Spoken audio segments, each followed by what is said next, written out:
parece que es un proceso que emergió ahora después de un proceso de fuerte consolidación democrática y de autonomía en general de la política desde el 83 en adelante respecto a la matriz común de catolización integral y militarización integral de la Argentina.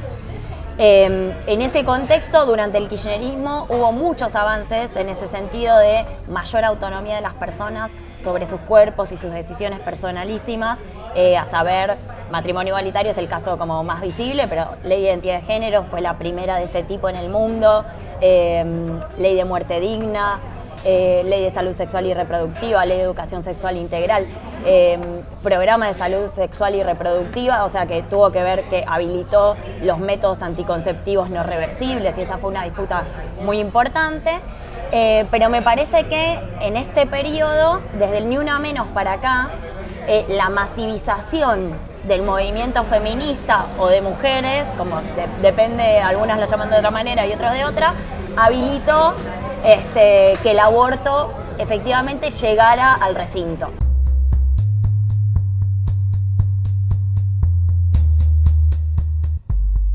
La experiencia como empírica de distintos países, de España, de Italia, de Irlanda, distintos países católicos, lo que muestra es que efectivamente cuando esta agenda llega al recinto y adquiere este nivel de visibilidad, eventualmente, digamos, a veces pueden ser 2 años, a veces 4. En España fue un intervalo de 15 entre la legalización por causales y la legalización por plazos, pero efectivamente lo que ocurre es que se legaliza.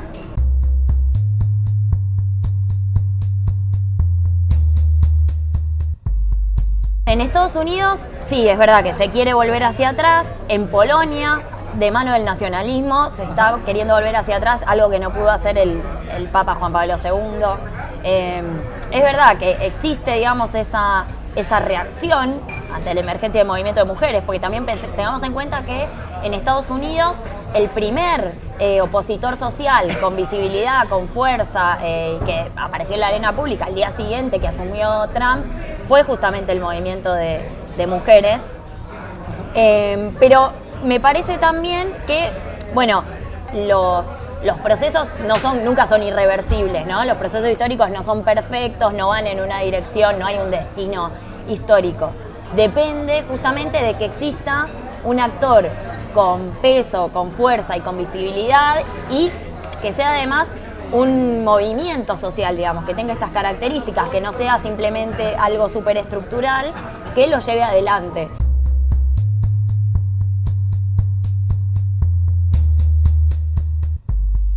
Es mucho más fácil llegar a 3 senadores que a la cantidad de diputados que hay por cada provincia, ¿no? Digamos, si vos tenés, por ejemplo, un obispo por cada provincia eclesiástica, que en muchos casos son más, en la provincia de Buenos Aires hay muchas más diócesis, ¿qué es más fácil? ¿Llegar a 3 senadores o llegar a 12 diputados, 20 diputados? Entonces, ahí yo creo que hay una característica. También hay características que tienen que ver con el cuerpo Senado, que eso, bueno, hay muchos estudios. Ahora Gabriel Levita escribió una nota muy interesante y la Vega ha hecho sus tesis justamente sobre el Senado y cómo se entrecruzan los discursos religiosos, y creo que ahí también hay características, digamos, que tienen que ver con que es un cuerpo más conservador. O sea, si vemos cómo votaron, incluso cómo votaron acá en la ciudad de Buenos Aires, donde el aborto tenía gran aceptación social, pero vemos que 2 senadores de los 3 que hay votaron en contra, eso también, digamos, da cuenta de esto. Y me parece que la movilización, que fue como lo más visible, ¿no? O sea, toda la movilización por las 2 vidas, recayó sobre todo, al igual que como con el matrimonio igualitario y con otras legislaciones de ese tipo, sobre las iglesias evangélicas. Las iglesias evangélicas representan al 9% de los creyentes, digamos, en Argentina. 76,5% de la población se consideran católicos y 9% se consideran evangélicos, de los cuales 8 puntos son pentecostales. Pero, ¿qué pasa? Tienen mucha más capacidad de movilización porque se trata de personas que viven su religión de una manera mucho más intensa, digamos, acuden más al culto, tienen más marcas de pertenencia, tienden a coincidir con sus pastores o con sus figuras de autoridad más inmediatas. Entonces me parece que quizás por eso se habló mucho como de una contraofensiva eclesiástica, que me parece que, bueno, habría que matizarla dentro de estos parámetros.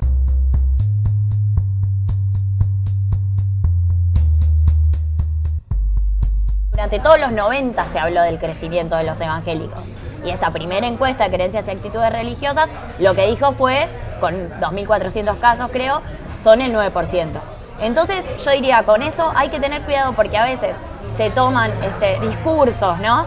Y datos también, ¿no? De Brasil, de Chile, de otros países latinoamericanos y quizás eso no se traduce tal cual acá, ¿sí? O sea, si vemos, creo que diputados evangélicos creo que hay 2. Y me parece que está claro que si bien, obviamente, como toda religión, tienen una vocación pública de intervenir en el mundo, digamos, de los hombres, de las mujeres, y no solo de huir de este mundo y relacionarse con Dios, me parece que no se puede comparar la estrategia de acá con, por ejemplo, la estrategia en Brasil, donde están manejando, qué sé yo, municipalidades, o sea, que tienen una bancada común, etcétera. Así que lo mismo que te dije antes, ¿no? Yo lo que haría con eso es como ponerlo entre paréntesis, esperar los nuevos datos. No digo omitir lo que pasa, porque, por ejemplo, en el Encuentro Nacional de Mujeres de Chaco, institucionalmente, digamos, hubo dispositivos de seguridad donde no hubo represión, etcétera, pero hacia el final, los que hostigaron a los grupos de mujeres que se estaban retirando eran evangélicos que están en Cambiemos, allá en Resistencia. Entonces, obviamente, o sea, ¿qué quiero decir con esto? Algunos vínculos existen, pero no se puede hablar, me parece, del nivel de organicidad y de estrategia a largo plazo que están teniendo en Brasil o en otros países latinoamericanos.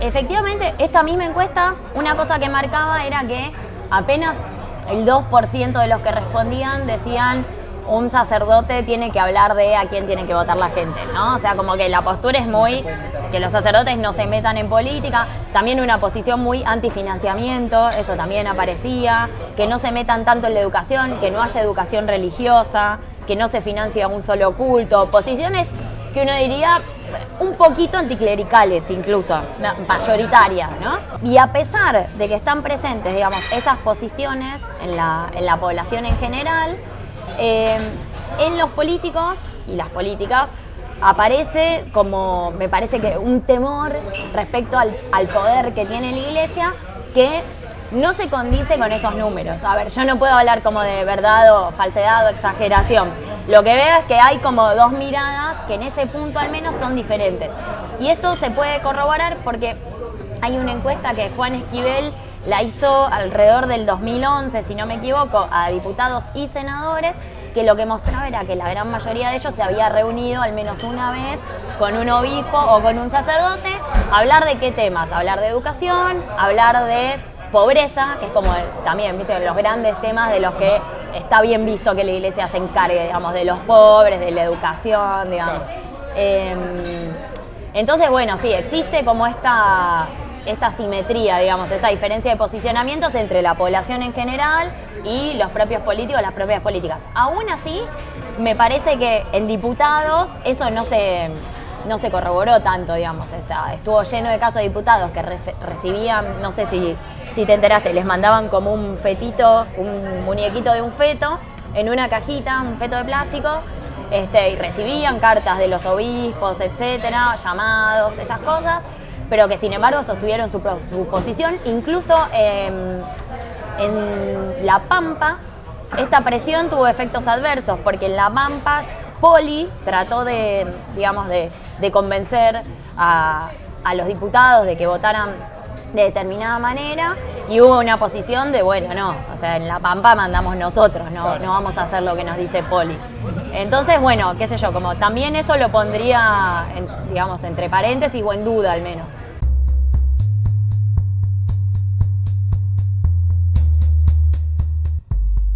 Creo que Francisco asume con una lectura y un diagnóstico acerca de la sociedad y el catolicismo en Argentina y en Latinoamérica que no difiere tanto de este que te comenté de la encuesta. Y me parece que a partir de ahí hay como toda una lectura acerca de que Benedicto XVI continuó en cierta forma con una de las líneas de Juan Pablo II, que tenía que ver con pensar a la iglesia como una iglesia más pura, más de convencidos. Por eso, digamos, con Benedicto XVI, por ejemplo, se volvieron a habilitar las misas en latín, los cantos, ¿viste? El órgano, digamos, esas cosas. No se generalizó, pero se volvió a habilitar, que era algo que, digamos, no estaba muy presente desde el Concilio Vaticano II. Y por estos mismos motivos, muy centrada en las cuestiones de moral sexual, moral familiar, moral reproductiva, de moral, básicamente.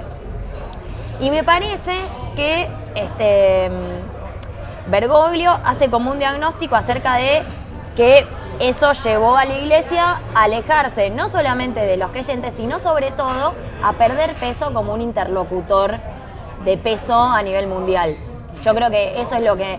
Y me parece que desde el principio, con esto de hacer encuentros de movimientos populares, que eso, digamos, algunos lo estudian, Sergio de Piero lo estudió, es el primer tipo de encuentros de este tipo, que se llama Encuentro de Movimientos Populares en el Vaticano. El año que viene va a ser el Sínodo de la Amazonía, todas las apelaciones, bueno, a la juventud, apelaciones que están volviendo, digamos, que habían aparecido en las denuncias de Juan Pablo II, que pedía que les perdonaran la deuda a los países periféricos, y todas estas denuncias a un capitalismo como imperialista que precariza las vidas de los pobres cada vez más, etcétera, vuelve a emerger, y por lo tanto me parece que no está el foco del discurso papal ni de las acciones, por lo pronto, y los encuentros, puesto ahí. Por supuesto es el Papa, o sea, el Papa no va a estar a favor de que las mujeres tengan mayor autonomía sobre sus cuerpos, porque conduce la única institución que es, o sea, que nadie puede decir que no es patriarcal, porque es digamos, la gracia y la salvación católica es el único bien que las mujeres no pueden dispensar en todo el planeta. O sea, tiene esas características de origen, pero me parece que el énfasis, de todos modos, no está puesto ahí. Y de hecho, o sea, eso también da cuenta de que en Irlanda también por algo se llegó a legalizar. En Irlanda, viste, el catolicismo es un componente muy importante de la nacionalidad y de la idea de nación, digamos. De alguna manera quizás hasta más importante que acá. Entonces me parece que sí, o sea que tal cual, no está pasando por ahí, y me parece que ahora está más preocupado por esto, por el Sínodo de la Amazonía, que va a ser el año que viene, que va a tener que ver con el trabajo esclavo, con la minería ilegal y, digamos, y con todos los problemas medioambientales que hay en torno a la Amazonía.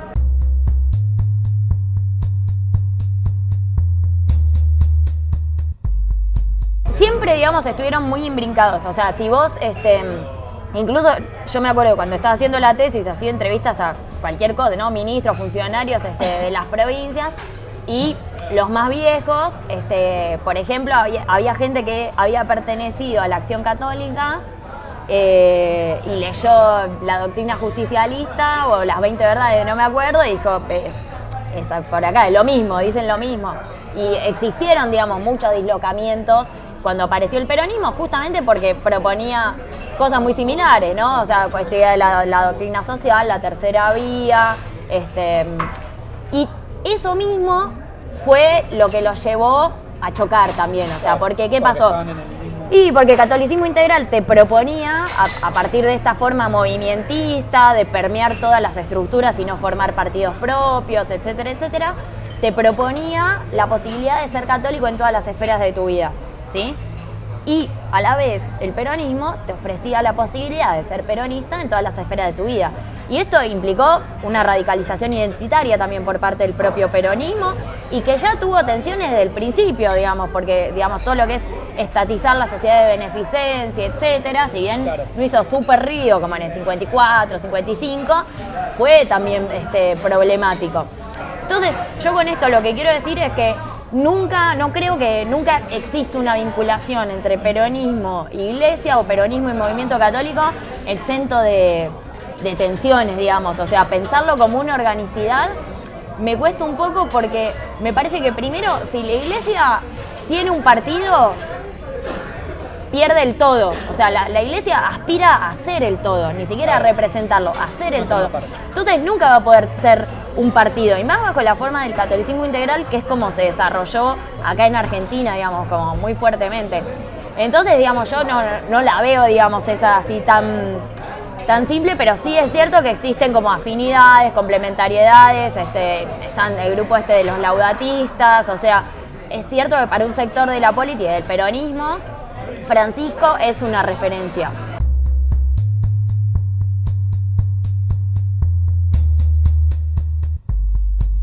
Con los avances que hubo en relación al aborto, hubo muchas más personas que se presentaron para apostatar. O sea, de hecho, hoy creo que iban a presentar muchos certificados de apostasía, los iban a llevar como en una carretilla o algo así, iban a hacer una conferencia de prensa. Me parece que es como son espacios, digamos, tanto los militantes por la apostasía colectiva como los militantes por un Estado laico y los militantes por la separación entre la Iglesia y el Estado y los militantes ateos, son todos colectivos que, bueno, los que venimos estudiando estos temas ya sabíamos, digamos, que ya existían, estaban presentes, iban a veces al encuentro de mujeres, hicieron un encuentro de ateos en Mar del Plata, hace no tanto. Y ahora, obviamente, por una cuestión de reacción ante lo que pasó, están teniendo mucha visibilidad. Y eso es una estrategia que, bueno, que para muchos tiene algunos límites que son que, digamos, siempre bregar por una laicidad desde argumentos y una prédica antirreligiosa, muchas veces implica como dejar afuera a mucha gente que en realidad son la mayoría de los católicos, que no coinciden con las posiciones de las jerarquías católicas, pero no por eso dejan de sentirse católicos, ni dejan de sentir que pertenecen a la Iglesia, ni que tienen una relación con Dios. Y en ese sentido me parece interesante la cuestión de la apostasía, porque me parece que lo que ellos están haciendo, porque mucha gente se pregunta, ¿no? Dice, bueno, pero si rechazan a la Iglesia de esta manera, ¿por qué hacen un trámite para avisarle a la Iglesia que no quieren formar parte más, ¿no? Y me parece que ahí hay un vínculo interesante que se da con lo sagrado. Porque, ¿qué pasa? Digamos, un bautismo implica, por un lado, que una persona que se bautiza empieza a pertenecer a una comunidad, que es la Iglesia Católica, pero a la vez esa iglesia es el cuerpo de Dios. Entonces, ¿qué es lo que implica? Bueno, bautizar a un niño o a una persona mayor implica dotarlo, ¿no?, de una cuota de sagrado. Entonces me parece que el hecho de presentar el trámite de la apostasía implica de alguna manera decir, esto de lo sagrado no significa nada para mí. O sea, porque de hecho, viste que desde la propia iglesia aparece esto de, no, mirá, o sea, vos en realidad siempre vas a estar bautizado. O sea, aunque firmes un papelito, eso no significa nada. Entonces me parece que justamente lo que se pone en juego ahí es como dos miradas totalmente distintas acerca de un sacramento.